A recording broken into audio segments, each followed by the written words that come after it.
Viral ang mukha. Bip, bip, bip, bip, bip. Bumibip, bip, bip, bip, bip, bip, bip, bip, bip, bip, bip, bip na ba? Ang lahat. Martian. Enrico Pañero. Bip, bip, bip, bip, bip. Bip, bip, bip, bip, bip, bip, bip. Bip, bip, bip, bip, bip. Bip, bip, bip, bip, bip, umaga! Mga yes, friend! Ito na ang 101.1 Yes FM Balitang Tang, tang, tang!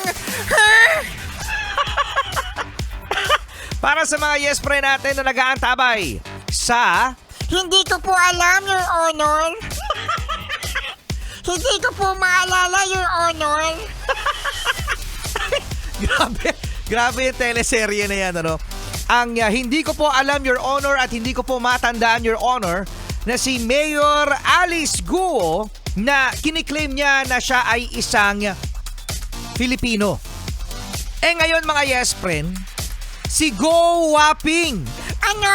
Si Guwaping? na Chinese National Martian at si Mayor Alice Guo ay iisa lang ang fingerprint. Isa lang ang fingerprint? Iisa lang ang fingerprint. Fingerprint. Iisa lang, so ibig sabihin, iisa lang sila. Isang tao lang. Oo. At alam niyo mga yes friend, itong si Guo Wangping na si Mayor Alice Guo ay iisa lang nga. At ibig sabihin nun mga yes friend ay Chinese national siya. Yan mga yes friend ay napatunayan ng NBI dahil itong si Chinese national na si Guo Wangping ay pupunta dito sa Pilipinas noong 2003. At ito nga mga yes friend, kiniklaim ni Mayor Alice Guo na siya ay Lumaki sa farm. lumaki sa farm at simple lang ang buhay. Na maraming kotse. Pagkatapos, meron din siyang lupa. Hindi ko po talaga maalala, Your Honor. Pero hindi pa siya guilty mga yes friend na kasi patuloy pa rin na umuusad ang kanyang kaso. Hindi guilty? Hindi ka sure? Hindi ko maalala, Your Honor. Hindi ko po talaga maalala, sorry. Bahala ka dyan, Martian. Ano?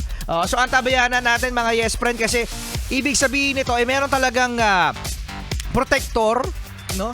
Ang mga illegal na mga nangyayari dito sa bansa natin. At nakakatakot, mga yes friend, ano? Dahil sa maraming mga issue ng pananakop ng China, pati ba naman yung identity ginagamit na rin para na sa ganun alam mo yung magamit sa hindi magandang paraan. Kaya naman, Good luck. Good luck talaga sa atin, ha? good luck talaga. Kaya mo mga yes friend, ano? Bigyan na lang namin kayo ng good luck. Dito sa ating next song mula naman sa San Quiscola, ang Pachilyo. Pasilyo. Pachilyo. Palagay basang-basa